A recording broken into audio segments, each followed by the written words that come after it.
Recently, over on the community tab, I asked my viewers a question. What is the worst adventure that you have ever played in? I'm not talking about the worst game master you played with or the worst players. I'm talking about the adventure itself that was so frustrating you just wanted to quit. Now, why did I ask this? Well, hopefully because we can learn something from it. If we can learn from the players themselves what it is that they hate the most about adventures, then we will know what to avoid when creating our own. Let's get into it. Long ago, while playing in a 2nd edition AD&D campaign, the party participated in a series of class-based challenges that I think came out of an issue of Dungeon Magazine.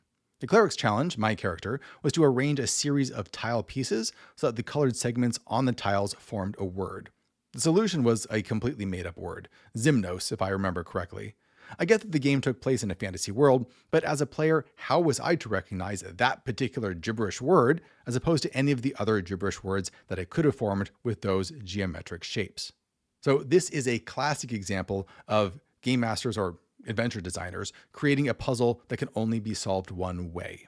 When you get that, things tend to just grind to a halt. You end up with the problem of the players trying to guess what the game master is thinking, which leads to total paralysis. This is especially the case if you've set up the adventure in such a way that they must bypass this one particular puzzle in order to move on at all. That's almost always a bad idea. What you should be doing is thinking about ways that there can be multiple solutions to any puzzle that you throw at them, or maybe more than one way that you can go around the puzzle and bypass it in one way or another. You can have these sorts of very, linear, straightjackety type puzzles if you want, but they should only be to optional areas, bonus areas where you get a reward for solving them. Vecna, Eve of Ruin, Chapter 3, The Lambent Zenith's Last Voyage. The adventure is a mess.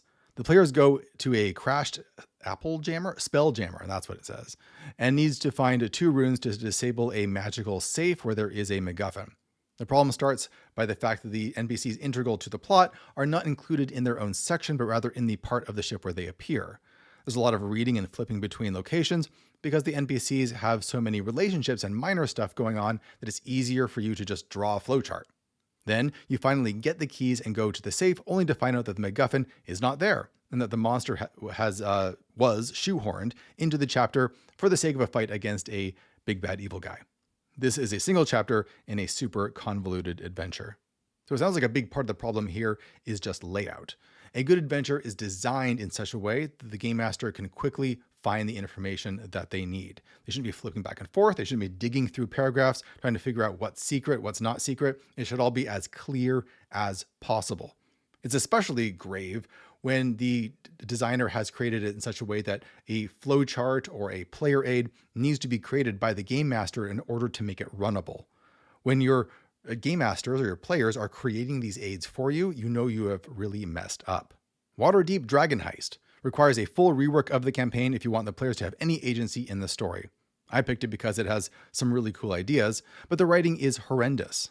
The structure of the campaign is all over the place. Chapter 1 is an okay introductory adventure. Chapter 2 is a sandbox where the PCs can get hired by multiple factions in the city as they build their own tavern. Then Chapter 3 is the inciting incident of the campaign, yes, Chapter 3, after which the PCs are thrown into a convoluted mystery with poor writing. I can't believe they published not 1, but 4 railroads in a D&D book to obtain a MacGuffin. Look up encounter chains in Chapter 4 of the book. Then the designers said it. If the PCs get the MacGuffin before the encounter chain ends, take it away from them. That's crazy talk. That's coming from me here. Baffling. The story ends in Chapter 4. Then there are 4 other chapters detailing the layers of the 4 villains, which, as an icing on the cake, the designers say are completely optional. This is a classic example of maybe the primary sin of adventure writing, which is railroading the players. I would assume that most people who want to play D&D are doing it because they feel like they can make choices that have real consequences. They want to feel immersed in the world. They want to feel like they have agency. And that is one of the biggest problems that so many adventures, including big adventures published by Wizards of the Coast or TSR back in the days, they have this issue where they just cannot let go of this linear path storyline that they've created for the game master. I think the assumption here is that it makes it easier for the game master to run, but I don't know if that's actually true. I think it might be easier to just create an environment with a lot of interesting challenges and benefits and dangers and rewards and NPCs and stuff, and let players wander around and just see what happens. It's very difficult to run a railroad, especially when the players aren't on board the railroad. when they keep trying to do what comes naturally to a player and make their own choices. And you have to try and find ways to shoehorn them back into the adventure again. That is super frustrating for everyone involved. And I really wish adventurers would just stop doing it. It's been 50 years. I think we have figured out by this point how to write non-railroady adventures. But the adventure writers for some of these big companies just can't seem to stop doing it. The first D&D game I ever played was in a 4E adventure that took us 3 sessions to complete. In the first session, we entered a tower and fought a bunch of goblins in a big room. In the second session, we went to the second floor of the tower where we fought a bunch of goblins in a big room. In the third session, we went to the top of the tower where we fought a bunch of goblins in a big room. Every D&D adventure I've played since then has been much better. Well, I'm glad to hear that. And this is 4E, where one combat could easily take an entire session if it had enough goblins in it. The problem here is just monotony. The same type of problem, the same challenge is being presented to the players over and over again. There's so many different things that you can do in D&D. It has an infinite possibility space. How about types of social challenges? How about logistical challenges or exploration challenges? How about things like even physics challenges, where you present a big Rube Goldberg-esque trap that they have to deal with, maybe while they're under attack and something else is happening. Any kind of situation where players have to think and use the tools available to them is going to be a really fun time for the players. It'll be engaging. Just don't give them the same things over and over again. Q1, Queen of the Demon Web Pits, was an absolutely terrible time. The adventure boils down to walking in a straight line down a 20-foot wide, featureless hallway. Every couple hundred feet, you come to a featureless door that you hope is something interesting, but is actually a room filled with 30 ogres who all surprise you. Random encounter tables mostly consist of giant bugs, drow, and ogres who are always hostile no matter what, because Lolth doesn't approve of interlopers. Really, it's a textbook example of how to make a really boring dungeon that you think is clever, but is actually super boring and frustrating. Something that I talk about all the time is how, railroad bad, location adventure good. But there's certainly lots of ways to make a location-based adventure really terrible, and this seems like one of them. Just because players have agency, they can go this way or that way, and there's random encounters and things are still unexpected and not exactly being railroaded, doesn't mean it will necessarily be a great time. You need to have interesting encounters. You need to have fun things in the rooms for the players to discover so that they want to keep exploring. You can't just have, I'm going to throw a couple bugs at them every few rounds and that'll be it. Give them multiple factions in this environment that have conflicts with each other that they can play off each other. Give them weird items so they can solve problems or use them in unexpected ways. You have to surprise them and give them a sense of wonder. So what did we learn from all of this? Well, looking at all of these answers that were turned in, all of these stories of all of these adventures, there seems to be a pattern. There's a lot of commonalities. A big one is they want agency. They want to be able to make their own choices. They want a variety of challenges, and they want the world to be interesting and engaging.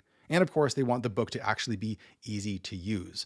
You don't want to bog the game down with the game master flipping through books page after page, minute after minute, trying to find the information they need to actually tell you what's inside the next room. Honestly, I think if you manage to hit those things, you'll have a pretty good adventure.